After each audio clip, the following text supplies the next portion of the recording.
Spy universe নিয়ে সকলেই অনেক আগ্রহ রয়েছে জানার জন্য, এবং ইসলামও এমন একজন স্পাই ছিলেন যার কারণে ইসলাম অনেক যুদ্ধে জয়লাভ করেছে, কিন্তু সে স্পাইয়ের কথা অনেক মুসলমানই জানেন না। আজকে সেই ইসলামের প্রথম স্পাই যার কারণে মুসলমান অনেক যুদ্ধে জয়লাভ করেছেন তার কথা এই ভিডিওতে তুলে ধরবো।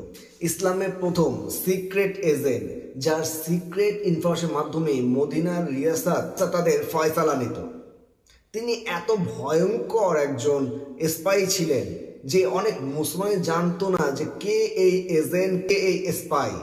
নবী করিম সাল্লাল্লাহু আলাইহি ওয়াসাল্লামের দাদা আব্দুল মুতালিবের 10 জন ছেলে ছিল, যাদের মধ্যে 4 জন এখন অনেক প্রসিদ্ধ: আবু লাহাব, আবু তালেব, হযরত হামজা রাদিয়াল্লাহু আনহু এবং হযরত আব্বাস রাদিয়াল্লাহু আনহু।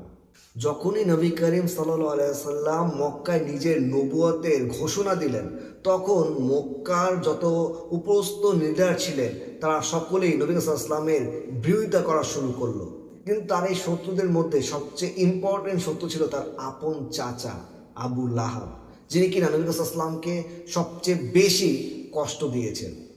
কিন্তু সমগ্র মক্কায় তার একজন ভালো বন্ধুও ছিলেন, আব্দুল মুতালেব, যিনি অত্যন্ত নরম মনে মানুষ ছিলেন, যিনি সবসময় ইসলামের বিপদে আপদে সব সময় তার পাশে থাকতেন এবং তার প্রত্যেকটা দুশ্মনের সঙ্গে শক্তভাবে তার প্রতিরোধ করতেন।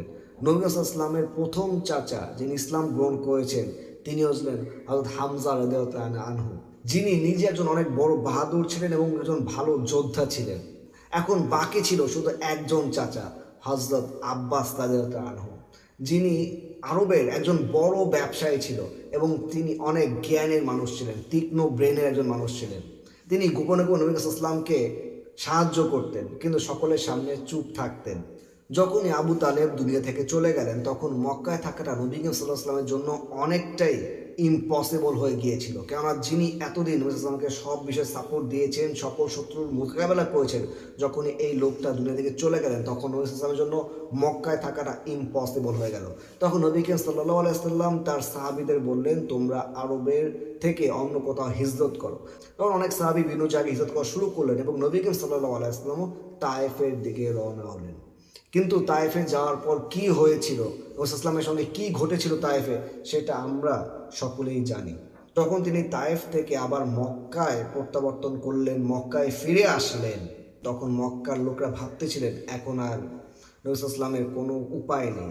তখনই মদিনা থেকে ছোট্ট একটি দল মক্কায় আসে হজ করার জন্য, এবং তাদের মধ্যে কিছু লোক নবী ইসলামের কাছে অনুরোধ করলেন যে তাদের সঙ্গে একটা গোপন বৈঠক করা হয়, তাকে অনুমতি চাইলেন। তো নবী সাল্লাল্লাহু আলাইহি ওয়াসাল্লাম তাদের সঙ্গে বসার একটি অনুমতি দিলেন।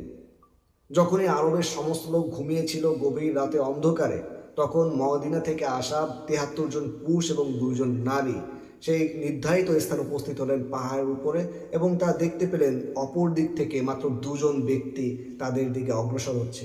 দুজনের মধ্যে একজন তো ছিলেন হযরত মুহাম্মদ মুস্তাফা সাল্লাল্লাহু আলাইহি ওয়াসাল্লাম, আর একজন ছিলেন তার চাচা হযরত আব্বাস রাদিয়াল্লাহু তাআলা আনহু। তখন হযরত আব্বাস রাদিয়াল্লাহু আনহু সামনের দিকে অগ্রসর হলেন এবং মদিনাবাসীকে বললেন, হে মদিনাবাসী, তোমরা যদি এখন আমার ভাতিজাকে তোমাদের মদিনায় নিয়ে যাও, তাহলে আরবের প্রত্যেকটা গোত্রই তোমাদের বিরোধিতা করা শুরু করবে। তোমরা যদি আমার ভাতিজাকে সেখানে প্রোটেকশন দিতে না পারো, তাহলে তাকে এখানেই রেখে দাও, কেননা বনু হাশেম এখনও তাকে এখানে হেফাজত করার মতো সক্ষমতা রয়েছে। তখন মদিনার লোকরা বলে, আমরা নবী সাল্লাল্লাহু আলাইহি ওয়াসাল্লামকে সবসময় তার নিরাপত্তা দেব যতক্ষণ পর্যন্ত আমাদের শরীরের শেষ রক্তবিন্দু থাকবে। আমরাও লড়াকু সৈনিক নবী সাল্লাল্লাহু আলাইহি ওয়াসাল্লামের জন্য। তখন নবী সাল্লাল্লাহু আলাইহি ওয়াসাল্লাম আস্তে আস্তে করে তার হিজরতের প্ল্যানিং শুরু করেন এবং তিনি আস্তে আস্তে করে মক্কা থেকে মদিনায় হিজরত করেন এবং হযরত আব্বাস রাদিয়াল্লাহু আনহু মক্কাতেই থেকে যান। মক্কায় অবস্থান করার কিছুদিন পরে ইসলামের প্রথম যুদ্ধ বদর যুদ্ধ সংঘটিত হয়। যখনই বদর যুদ্ধের প্ল্যানিং করা হচ্ছিল, নবী সাল্লাল্লাহু আলাইহি ওয়াসাল্লাম সকল সাহাবীদের এক জায়গায় আনলেন এবং এই বিষয়ে প্ল্যানিং করতেছিলেন। তখন নবী সাল্লাল্লাহু আলাইহি ওয়াসাল্লাম সমস্ত সাহাবীদের বললেন, যখন যুদ্ধ সংঘটিত হবে তখন বনু হাশেমের সঙ্গে কেউ যেন যুদ্ধে লিপ্ত না হয়। এটা শোনার পর একজন সাহাবী সেখান থেকে উঠে গেলেন এবং তার বন্ধুদের যে বলা শুরু করলেন, আমরা সকলেই আমাদের গোত্রের সঙ্গে যুদ্ধ করব, আমরা রক্তপাত করব, কিন্তু নবী সাল্লাল্লাহু তার বংশের লোকের সঙ্গে যুদ্ধ করতে মানা করলেন। এইটা যখন হযরত ওমর রাদিয়াল্লাহু শুনলেন, তখন শোনার সঙ্গে সঙ্গেই তিনি রাগান্বিত হয়ে গেলেন এবং নবী সাল্লাল্লাহু কাছে অনুমতি চাইলেন তার মস্তক ছিন্ন বিচ্ছিন্ন করার জন্য। তখন নবী সাল্লাল্লাহু আলাইহি ওয়াসাল্লাম তাকে শান্ত করলেন। এরপর যখনই বদর যুদ্ধ শুরু হলো, তখন দেখা যাচ্ছে সবাই সবার গোত্রের সঙ্গে যুদ্ধে লিপ্ত হচ্ছে, রক্তপাত হচ্ছে, কিন্তু মুসলমান সবাই বনু হাশেমের থেকে একটু দূরে অবস্থান করতেছিল।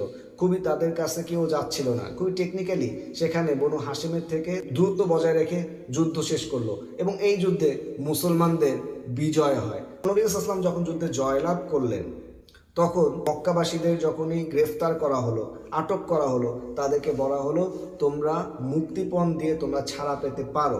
নবী সাল্লাল্লাহু তার চাচা হযরত আব্বাসের কাছে গেলেন এবং বললেন, আপনি এখন মুক্তিপণ দেন এবং আপনি এখান থেকে মুক্ত হতে পারবেন, অন্যথায় আপনি মুক্ত হতে পারবেন না। তখন হযরত আব্বাস হাসতে হাসতে বললেন, আমি কেন মুক্তিপণ দিব?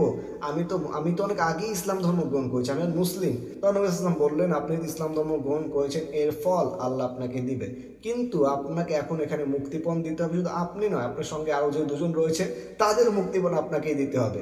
তারপর তাদের কাছ থেকে মুক্তিপণ নিয়ে তাদেরকে আবার মক্কায় পাঠিয়ে দেওয়া হলো।